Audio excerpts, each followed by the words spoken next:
We've all heard it. Happy robot voice, the cheerleading head note that assures you that fermenting stinging nettles to serve over roast duck is something totally doable for a weeknight dinner. So how do we make sure we're not writing about food like a robot?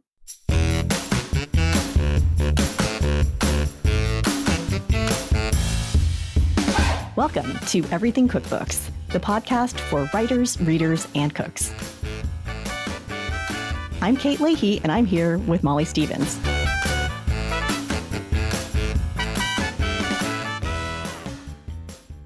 Hey, Molly. Kate, how are you? I'm doing well. So before we get into our interview today, I wanted to ask just what is happy robot voice to you? I know exactly what you're talking about, not only from reading it, but from writing it. It's that cloying, gratuitous, silly. It's that voice. I actually just saw this head note, and I'm not going to say where it was. A deliciously unique sensation will greet you when you make this recipe.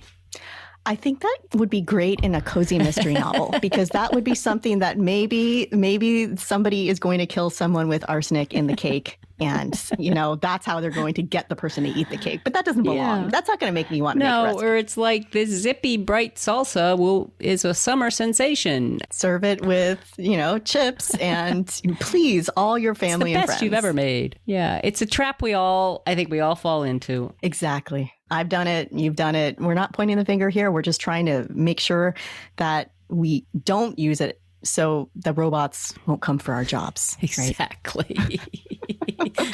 So on that note, that's why on the show today, we're bringing on Tori Ritchie to talk about finding your voice in food writing. She has 35 years of experience in cookbooks, both, I think this is interesting, as an editor, as a developing editor, and as a writer. She was also food editor at San Francisco Magazine and started the recipe website TuesdayRecipe.com in 2007. And we're going to ask her all about that. But what might be also interesting to everyone listening is she teaches an annual course at Stanford Continuing Studies called, and this is easy to remember, How to Write a Cookbook. And when she's not in the cookbook writing world, she also gives food and history tours at San Francisco's Ferry Building, which is a delicious place to visit if you find yourself in San Francisco. With no further ado, let's get to the interview. Tori, welcome to Everything Cookbooks. Thank you. I am excited to be here, you guys, because I do listen to you. I listen to every episode, but I usually listen to you in the bathtub. You're the first person I've heard the bathtub, because I could see if you didn't like the podcast and you're listening to the bathtub, it would be really annoying because you have to get up, you're soaking wet. Turn to a new podcast. Fast forward. I guarantee it. That's the time I set aside, the 45 minutes or whatever it is to an hour. And I'm not in the bathtub today, is all I'll say, but that's where I listen to you and I love it. And I just love the contribution that you're making to this conversation, because it's one I've been having for 35 years. And I am really excited about it. And I'm honored to be here. Well, it's great to have you on. And one of the things we're so excited about is reaching out and getting other voices into this conversation, because just like you said, these are conversations that those of us in the field behind the scenes have been having, but to be able to have them in sort of a more public forum it's been really great. So thanks for being here. And on that note, Tori, just take us back. So you said that you've been working in cookbooks for 35 years. Can you take us back to your first job? So my first job, I went to cooking school. I went to college, and then I worked for 2 years in New York. And when I came back to my hometown, which is San Francisco, I went to a culinary program. And then I actually assisted a cookbook author at first to kind of learn my way through, which I think is really good advice for wannabe cookbook authors. Not that many people do it nowadays. They kind of have so many ways to launch in, but it is really good to work with someone in their test kitchen, which is what I did, which was his home kitchen in Berkeley.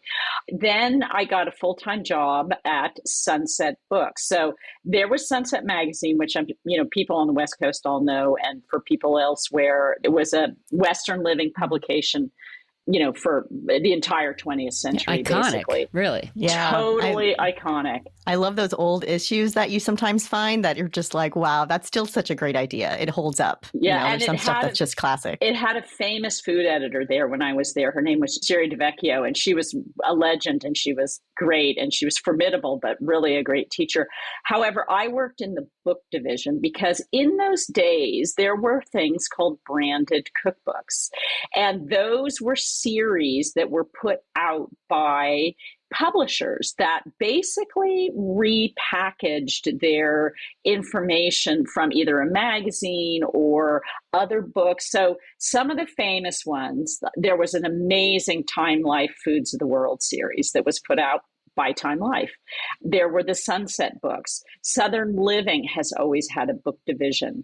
This was, for me, a perfect job. I wanted to be a cookbook author. I went to culinary school. I did an externship at Chez Panisse Cafe.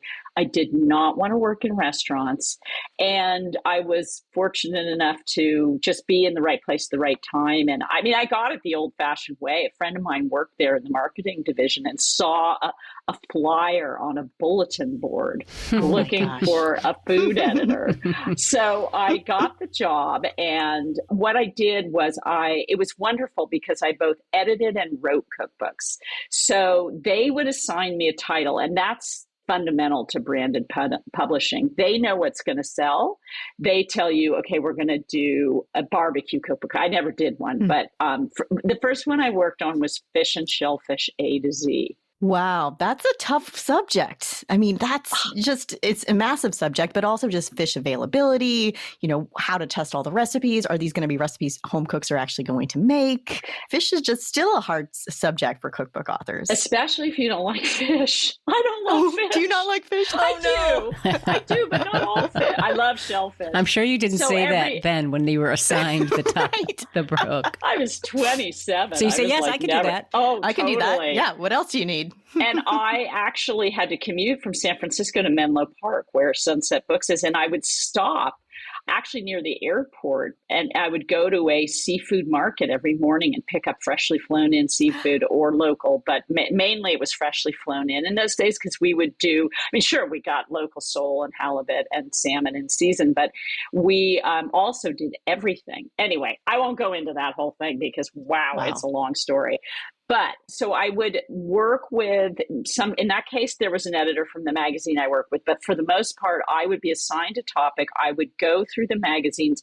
I would choose about 2/3 of the recipe from years and years of the magazine. Then I would develop the other third. Oh. I would also write all of the wraparound copy. So that's everything from the book intro to they had chapter intros, they had tip boxes, they had notes, they had, of course, head notes. So there was a lot of material that went with the books because the books were very how-to and very accessible. And also, I will tell you, very successful. Yeah. So it was, an income stream. That's why these publishers who were basically magazine publishers, Better Homes and Gardens, they were all over the country. And it was big business in those days. And I was an employee. I had a salary, which I needed. I mean, I couldn't, I really could not have made a living as a cookbook author in those days. And so I was a writer and an editor, which was fantastic training. That's an incredible experience. Did you ever have your name on any of the books? Were you buried in sort of the fine print in the back of the book? Or was it just anonymous because you were a salaried employee, you're doing the work, but it's really underneath the brand and maybe the editor-in-chief of the time? Okay, you know exactly how you nailed it right there. It was not buried. It was on the masthead, which is the page that is all of the material, but never on the cover. All branded books were, it said Sunset, 5 ingredients or less. 6, I can't remember, but that was one book I worked on. Cooking for 2. Then on the masthead page, it would indeed list all of the editors in the actual test kitchen for the magazine because the majority of the recipes were generated by them. And then I would get a credit as writer. Oh, okay. This is so interesting in the context of voice, which is what we're, especially going to talk about today and talk to you because you teach about voice. But those projects, those books, it was very much a branded voice. 2/3 of the content came from other contributors. Then you're writing a whole not only another third of the recipes, but all the wraparound text. But yet in the end, the voice is this sunset voice. So it all hangs together as a branded book. They had a very specific house style, which again is something maybe, I mean, they still have styles at Bon Appetit and the New York Times for sure, and Food and Wine, and everybody has them. They're essentially, in those days, it was a huge thick binder of how you express everything consistently. So the majority was about the ingredients and methods. So controversially, they always put the equipment first in a frying pan, warm the oil and onions over medium-high heat, which I know is we could have a whole show on that topic, yes, we right?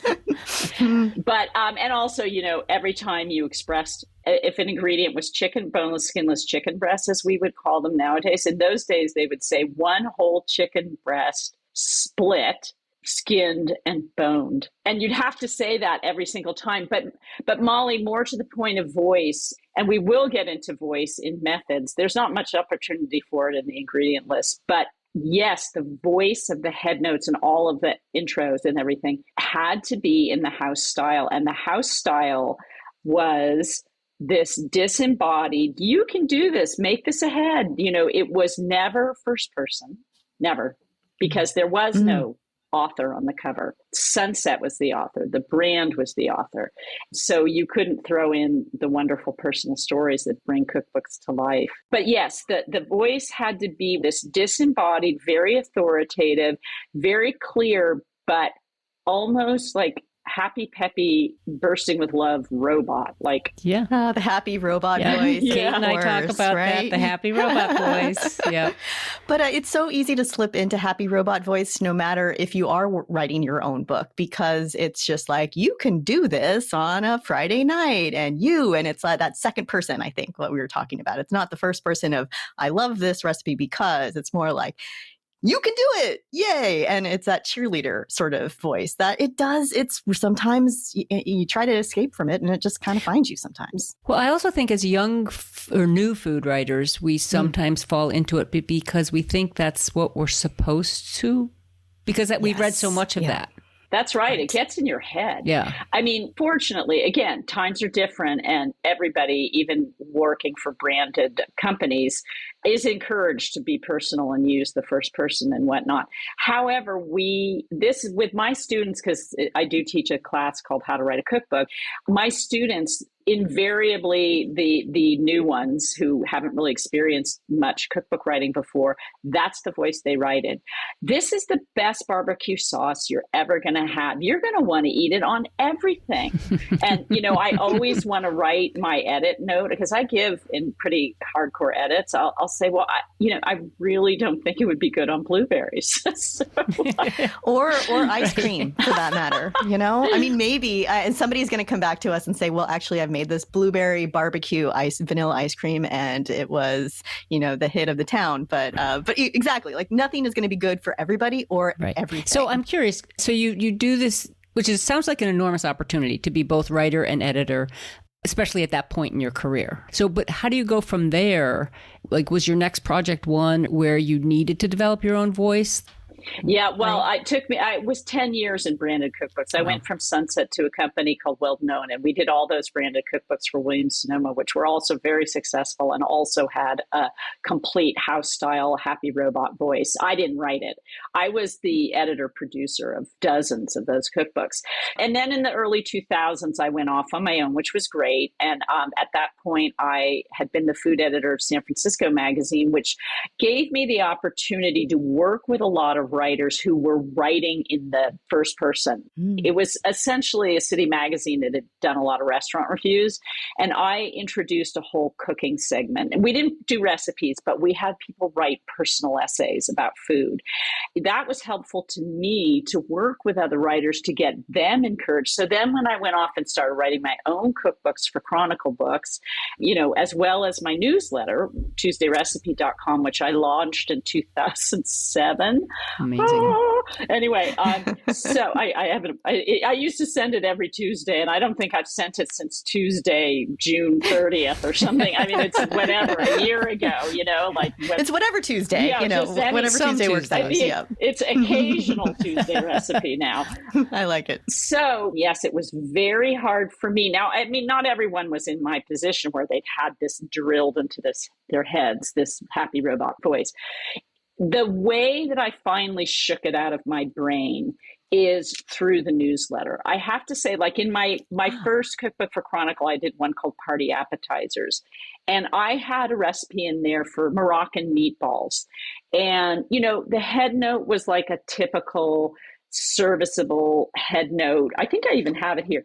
Meatballs are a cocktail party standard, but this Moroccan version, blah, blah, blah, blah. Like it was total.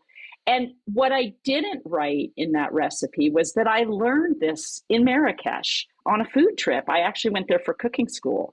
And there was an amazing local woman who taught us recipes, mainly tagines and whatnot. And I said, what do you make at home for your kids? And she said, I always make meatballs. And that's the story I should have told. So it took me a while, even in my own cookbooks, to get rid of that standard sort of head note ease, if we will.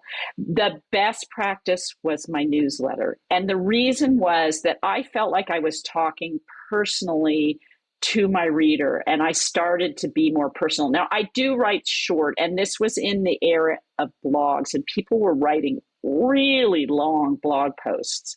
And they were very unfiltered and very personal. And we know how many people came out of that to be great cookbook writers as well, and to have great voices. I still like to write just a paragraph or two before my recipes. I don't really need to tell my whole life story with each one.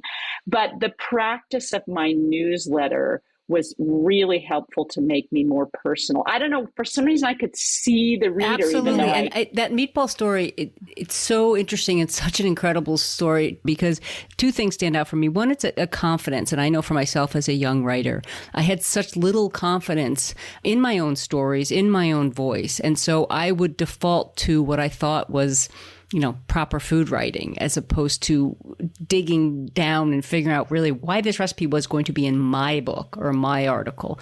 And so to me, that's just really a confidence thing. But then that writing your newsletter, that everyday practice of writing, Kate, you told a story recently about writing fiction, how it freed you up, but just that everyday practice of putting words on paper, if you keep at it, you will find your voice. It's in there. You just keep at it. Right. That's really a wonderful story. And it is. The only way to get to it is practice, because you can't. And I also have a master, an MFA in creative writing, which I did in my 50s, which was just something I always wanted to do. But I will tell you this, that you can't actually teach voice. The person has to find it. We all have it. You said you cannot teach it. I don't believe you can teach someone voice. I believe you can teach them the skills to access their voice and to be better writers. And I believe this because I've taught this course for 11 years, and I have seen people, really over the course even of the 8 or 12 weeks that I'm teaching, I have seen them really get there through work. You do have to work, and you do have to make a regular writing practice. I think that's a huge takeaway, that it's something that you can't give somebody a voice. They have to find their voice, and you can give them the tools to help them find their voice, but it's inside all of us, and you just kind of have to access it. I remember the first time I sat down to try to figure out how to write a cookbook, and I think what I end up doing, and I think a lot of writers do this, is that you start looking at books that you admire, and you start trying to sound like those books. Like, this is how the Zuni Cafe cookbook is written. So that means that my book has to sound like I'm Judy Rogers. Well, I'm not. But I feel like when I read, say, some of the head notes for A16, which were heavily edited because I needed there was a lot of red on that manuscript. I needed a lot of help to try to get my words into better shape. But now when I read it, it doesn't quite sound like how I would write now at all. But I thought it was all part of the learning curve. And I think a newsletter is such a good idea for somebody who just wants to try to find they have an idea of what they sound like, but then when you see it on the page, sometimes it doesn't quite match up. And by doing that practice, you can kind of get there a little bit. So I love that idea. And we all know there are tools. I mean, I wish I had had the tools, right? Right. So there's Substack now, and there's a ton of people writing about food on Substack. But social media posts, whichever way, whether you started with Twitter and then you went to Facebook and then you're now on Instagram and then now you're on TikTok or whatever. I think those unfiltered ways of expressing yourself where it has an instant, like there's sort of a pressure to make it spontaneous, can be really, really helpful. On the other hand, a printed book lives in your hands for a long, long time. And Kate, you probably look at your first cookbook, 816, every once in a while and think, wow. But I do. So the voice or the habit of writing on social media or, a longer form like Substack, I do think that's great practice. And I don't think your reader expects it to be perfectly edited. I think readers do expect things to be really perfectly edited in cookbooks, especially the ingredient list and the method, for sure. Absolutely. So it's funny, when I teach food writing, the first thing I teach is how to write a recipe. And that's less about voice than it is about the ingredients being in the same order that they come in the method. Yeah. Right. Yeah. I want to make a case for throwaway writing and writing practice, not for publishing. And I think that's something that I know I struggle with this. I've talked to Andrea about this, that, there's an inefficiency in it. It's like, well, I'm too busy to write something that's no one else is going to see. So I agree that social media and other sort of quick forms are a great way to get practice, but there's also still great value in just writing for yourself, whether it's, in a journal or note taking or that, but that's just old school. No, I think it's actually a very important technique. And just to, journaling is great for you in every way. And some people keep a journal of the journey of writing a book or a cookbook. That's just for them. Interesting. And also, I do want to really encourage this part of it. I mean, we all know that Anne Lamott had a famous phrase in her wonderful book, Bird by Bird, shitty first drafts. Oops, I'm not sure I can swear on this podcast. Nope, you can say it. It's fine. And so, that is true. And that can be true of your cookbook writing too. And what I teach my students is, whether it's the head note or you're writing a big essay, of 800 words or whatever or more, what you want to do is write that first draft and set it aside, which you don't do in social media. Set it aside and then at least for an hour, preferably for a day, because when you come back to it, you can do two things. You can edit it for sure. And most of it, I'd say cut a third of it out of it because you probably have too many adjectives. You've said it's delicious and gooey and warm and satiny, when you're talking about your caramel sauce. Well, you only need one adjective. One of those words. Yes. And we're all laughing just because we all know. We've all done it. Yeah. But also come back to it and ask yourself, is this what I really want to say? Because what we say on those unfiltered first drafts is often not completely, but it points you in the direction. Now, Kate, you said you had a lot of red marks on your manuscript for A16. You must have had a good editor. I was so lucky to have a good editor. Editing now, if you're a debut author, you're not necessarily going to get the amount of handholding I got in 2006 and 2007 when I was working on that book. But that was my school on how to write a cookbook. I knew nothing. I mean, I was learning as I went on, like the order of ingredients and and I was, okay, I have to say, in the pan over medium heat, add the oil. I mean, I was learning this on the fly. I didn't know the rules, so to speak. I couldn't break any rules because I was still learning the rules. And yeah, if I hadn't had not only a good editor, but a really good copy editor, that book wouldn't have been the same. It's very, very nice to have an editor that really works with you on the language. Yeah. So you talked about your MFA, which you said you sort of got later. Had you already started your newsletter? No, I started the newsletter in 2007, and then I went to grad school in 2014. It was just a gift to myself. I'd always wanted to do it.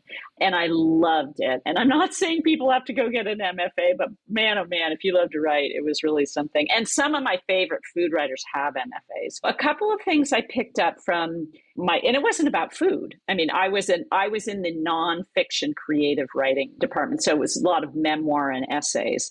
I'll stop right there just to say to everybody, when we're talking about good writing, we're talking about good writing. I mean, sometimes I think all three of us here sometimes feel that food writing gets pigeonholed. It's like, oh, that's okay to sound like a happy robot because that's food writing.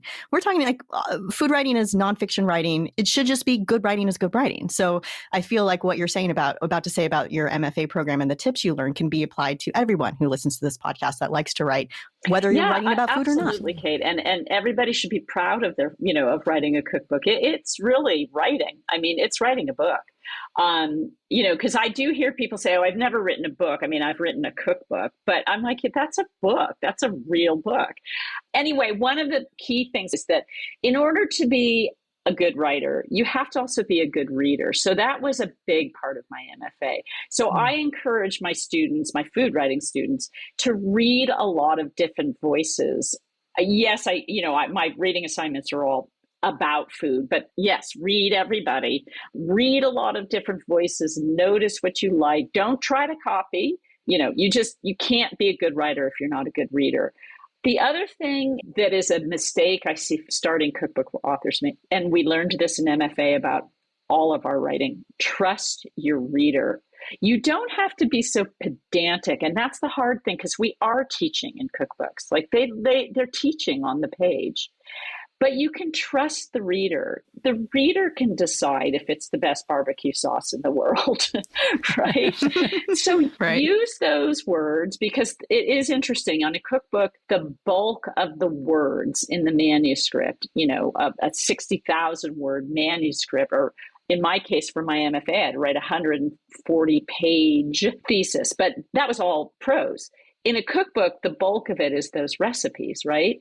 But the habit is of people to oversell everything, especially first-time writers. They're excited about their recipes, and they do think their chocolate chip cookie is the best in the world. Use that limited space of a head note to actually be more specific. I know this, Molly, you're a big fan of getting away from generalized and being more specific in language, which is really important. Pete Wells, who is the current restaurant critic at the New York Times, was interviewed, I think, for the New Yorker. And he said that instead of saying everything's delicious and luscious and scrumptious, and just, by the way, get rid of any word that ends in IOUS. Yeah, scrumptious is one of my least favorite. I have to say, I don't think I've ever eaten something and said, you know what, that was scrumptious. Yeah. It's one of the biggest challenges for all of us still every day, for me and for you too, I'm sure. We love our food. It's delicious, but we cannot say that 450 times in a book. Right. And so Pete Wells said that what he tries to do is describe the emotional response that the food evokes rather than describing the food, which is a little, esoteric, but it makes perfect sense. And you can do that by telling a little story, as I should have with those Moroccan meatballs. The reader would connect much more than, these are the perfect party appetizer, with, Right. Happy robot voice. I think the head note we're taught, you're trying to sell the recipe. You're trying to encourage the reader to make the recipe. For me, I always think I'm validating why it's in the book. Why does this recipe deserve space on the page? And so it is tempting to sell too hard. But I think more importantly is, what's your personal connection to the recipe? And are there ways you can describe it without saying, this is simply delicious?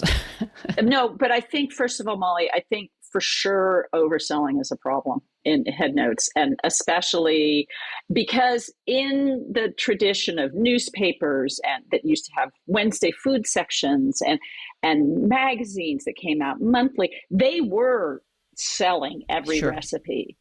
But in a collection of recipes in a cookbook, we can actually have a storyline that almost goes throughout the book. And that's what I think that's why people buy cookbooks today, for the stories they tell.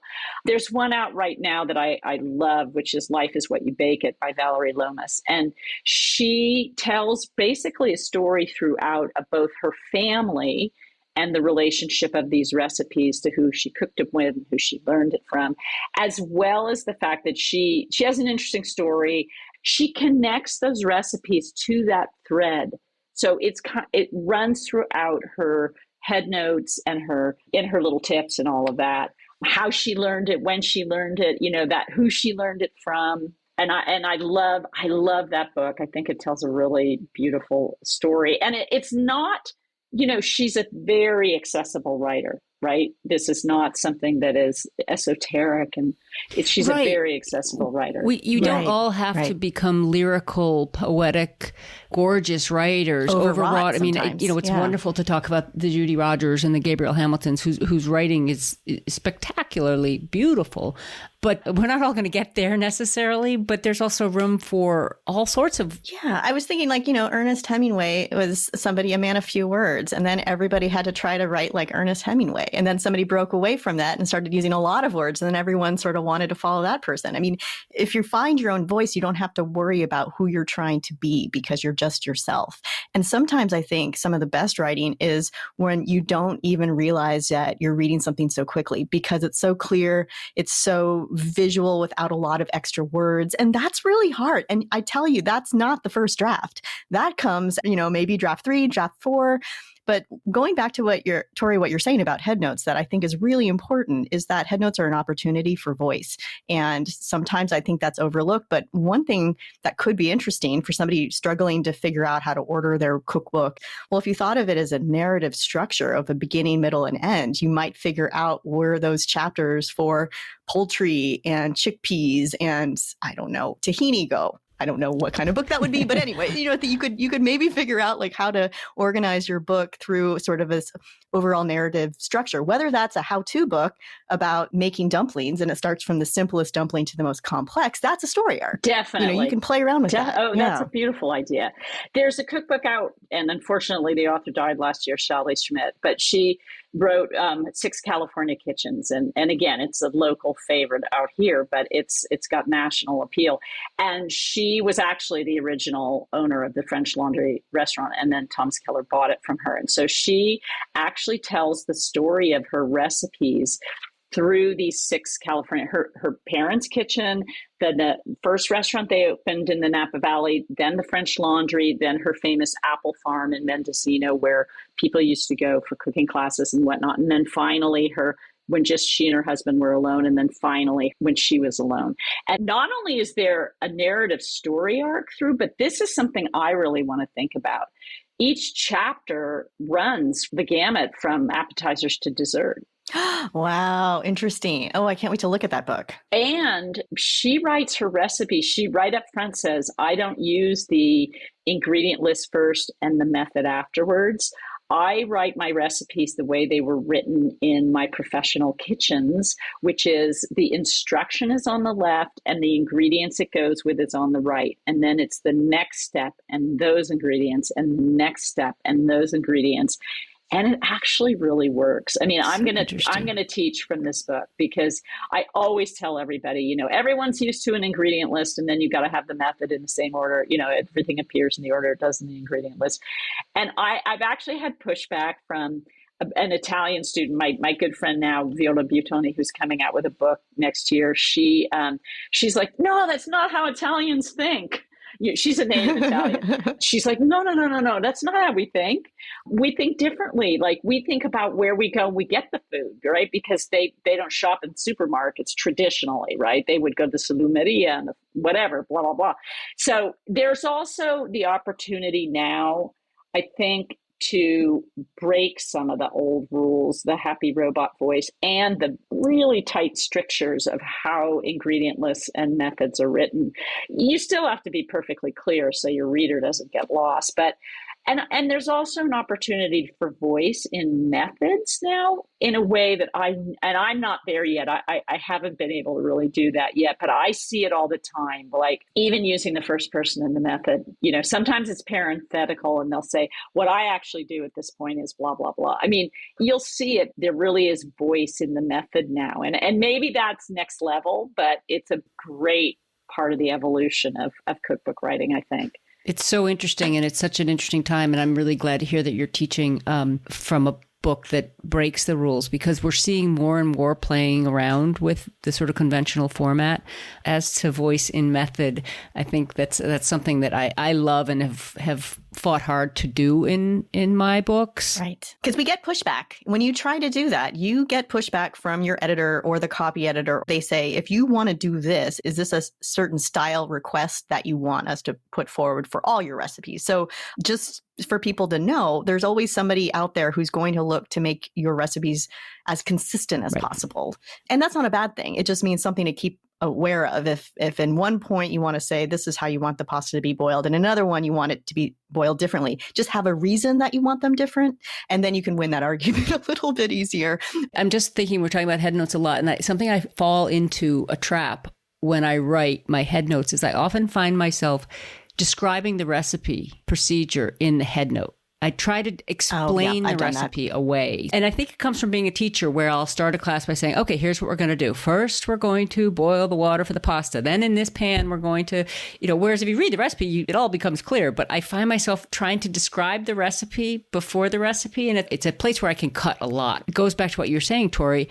Trust the reader. Don't talk down to them. Right. They'll figure it out. They've read the title. They've looked at the ingredient list. They know what's coming. Yes. That is a habit people develop. And the other thing that people do, my students do it. So let's say it's, Moroccan meatballs with yogurt dipping sauce. These Moroccan meatballs with yogurt dipping sauce, do you know what I'm saying? Don't repeat the title. Oh, that's such a good tip. Yeah, that's such an easy one to do. Yeah, I mean, trust the reader to be able to read the title. Trust the reader. But the thing is that head notes are precious. And depending on the design of your cookbook, and, Tartine, I think the cookbook, I think they actually had a 30-page recipe and half of it was head noted. But for the most part, head notes run maybe 60 to 100 words. That is not a lot. So it's precious real estate. Again, I think the technique that can help people is write it exactly how you want to write it, like, as the instructional way. Then set it aside. And then come back and look at it and say, is this what I really want to say about this recipe? Mm-hmm. That second round, I mean, many people just don't have the time. Yep. So I have a question for both of you. Do you write your head notes at the time that you're, drafting your recipe? Or do you wait till the end of the book? Sometimes I'll write out the recipe with just some bullet points for a head note to come back to later.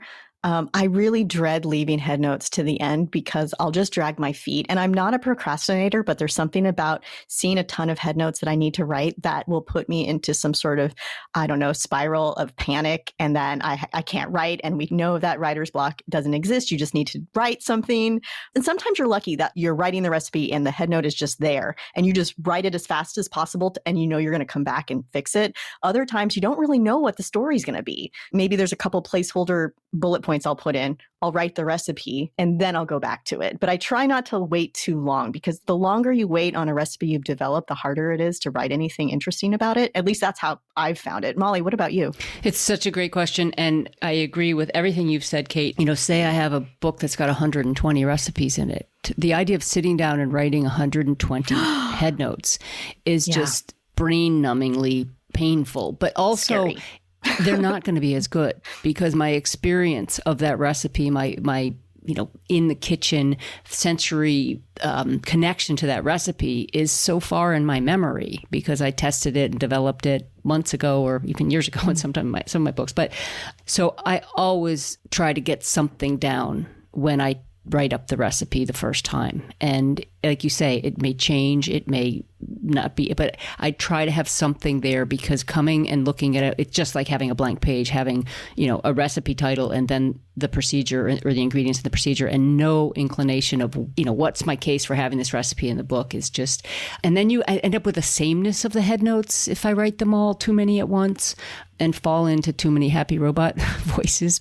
So, but it's interesting though, because going back to that storytelling, my book projects tend to spread over a long span of time. And if the head notes have been written at such disparate times, the voice can change in ways. And so if I want to have a storytelling element, but that's what comes in editing, is going back and taking those head notes and making them all kind of feel like they belong together in a chapter or in a section or in a book in itself. And just what it comes down to length alone. Sure, there are exceptions all over the place, but I feel like books, you get a sense of how long a head note will be for this particular author. And that's your comfort level as you, and if you go through and suddenly there's one that's 2 sentences and then there's one that's 3 pages, it's a little disconcerting. So one of the things when I go back and edit is I try to make sure that there's a balance in my head notes. Yeah, that's good. That's good, as well as balance in your recipe. Yeah. I write my head notes as I always write it down, because actually I don't have that great a memory. But then I treat it as a, Annie Lamott, shitty first draft. Yeah. And then I do one full suite. Now, it depends on, I don't write cookbooks the length that you do, Molly. So, but I think it's very, very good to just use a food metaphor here, is to kind of let it stew. Absolutely. Let it cook a little bit. Yeah. We should, with all writing, we should strive to write with all our senses. And it's so important in food writing, because we rely on smell and taste. And sometimes we leave aside, the sound or the feel. I mean, when you're, touching dough, we often talk about that. Okay. But still, a writer named Annie Dillard, who's a very famous writer and not a food writer, but she writes wonderful, evocative prose. She said that, oddly enough, the way to a person's emotions is actually through their senses. So, that taps really into cookbooks. And I'm not saying, again, we don't all have to be Annie Dillard or Ernest Hemingway or Judy Rogers, but try where you can to engage the senses that you might not normally think of. The sound. Judy Rogers famously, in one of her recipes for Swiss chard, she said, if it's really fresh, if you squeeze it, it'll scrunch. What a great word, anyway. So what else do you recommend your students read to just get exposed to different types of voices, different types of writing, so they can make their recipes, their cookbook proposals shine a little bit more? Who I teach, there is a writer from the early 70s named Verna Smart Grosvenor, and I really like her book, Vibration Cooking. She came up with that great, I cook by vibration, which, that's a total vibing sound from the 70s, but still it's so true. Intuitive cooking is cooking by vibration. And she wrote a very unfiltered, off the cuff, sometimes a little bit, outrageous cookbook in the 70s that I do assign from. Now, it may not be to everyone's taste, because some of the writing is a little controversial, but she also weaves the recipes right into the prose. So she'll be halfway through a paragraph, she'll start a recipe. Really interesting. As far as contemporary writers go, I love Michael Twitty. I think he has one of the most interesting, forthright, authoritative, yet very affectionate and warm voices. And I think he's a really important writer. Very prolific on social media as well. So you could sort of get a sense of his writing and there as well. But I would agree, very warm and engaging and smart. And I mean, there's so many, and I actually would love to hear your recommendations too, but I loved Michelle Zauner's Crying in H Mart. I think it's not a cookbook, it's a food memoir. It's not even a food memoir. It's actually just a memoir of her mother, but there's a lot of food in it, and she has a wonderful voice. The descriptions of food in that book are just amazing. Yeah, it'll make you cry. Yeah. She connects the emotion, because food is how she and her mother connected. Right. That's where the emotional resonance in the book happens, is mostly around food. I love Lagaya Michon, and she writes for the Times. And I also teach poetry in my class. I mean, I don't teach the poetry. Really? Well, I have them read poetry. Billy Collins famously has a great poem called Osso Buco. I also love Nikki Giovanni, and she's not a food writer, but she has a poem called I Wrote a Good Omelet.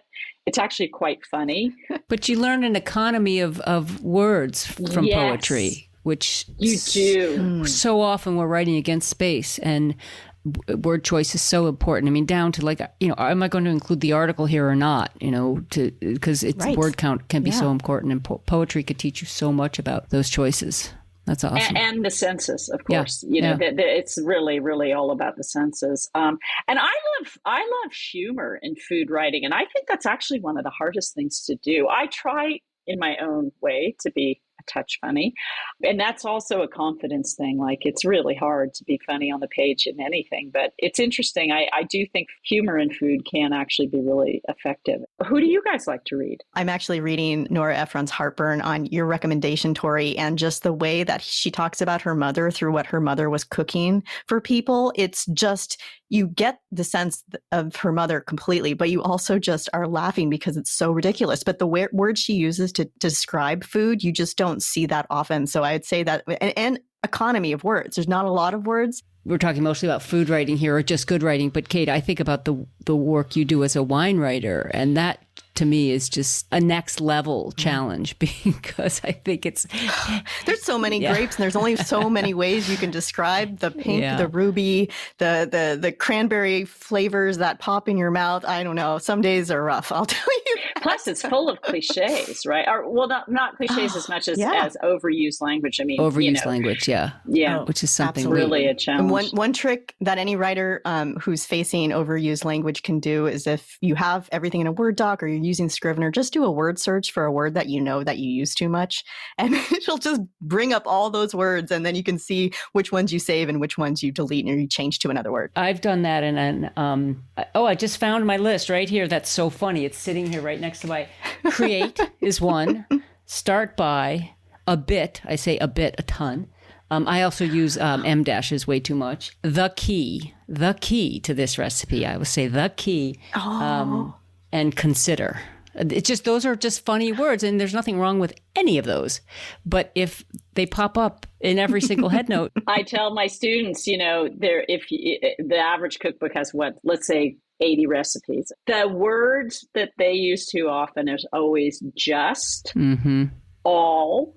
These are just space fillers. Yeah, absolutely. So those are really good things to cut out too. I love it that you keep a list, Molly. Wow. The other thing I have up on my monitor is a Post-it that says, "Really?" ? Yeah. Because I am asking myself, really? Do you really mean that? Are you making shit up now? Excuse me, but are you making this up? Yeah. Are you just telling a story because yeah. you don't have anything to say about this recipe? Or is there some truth into what you're saying? Because if there's no truth in what I'm saying, then why am I saying it? Right. That's a good point. Before we had Tori on the podcast, we talked about the exercise of describing your work in 3 words. And this was something that is in Diane Jacobs' book, Will Write for Food. This is one of the exercises that she proposes that people do to try to get to know your voice or find your voice. Does everyone have their 3 words? It was really hard. So what's the answer, Molly? I'm just going to go with clear, vivid, and encouraging.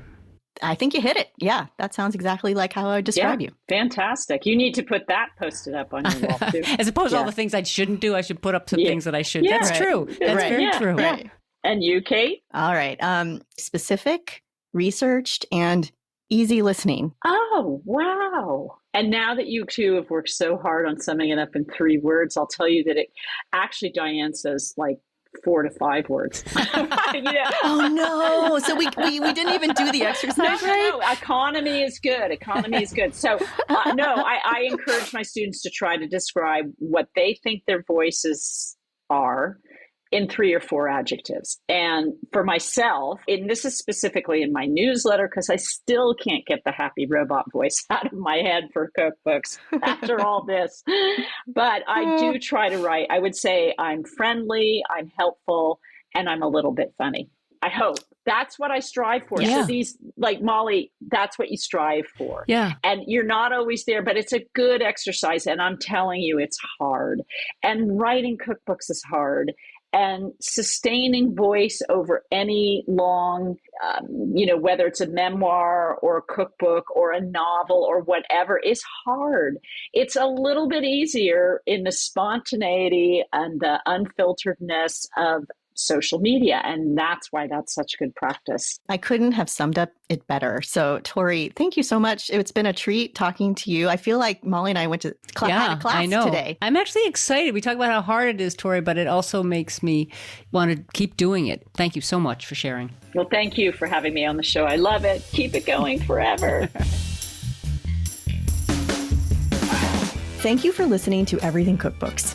You can find us on Instagram at Everything Cookbooks and join the email list on our website, everythingcookbooks.com.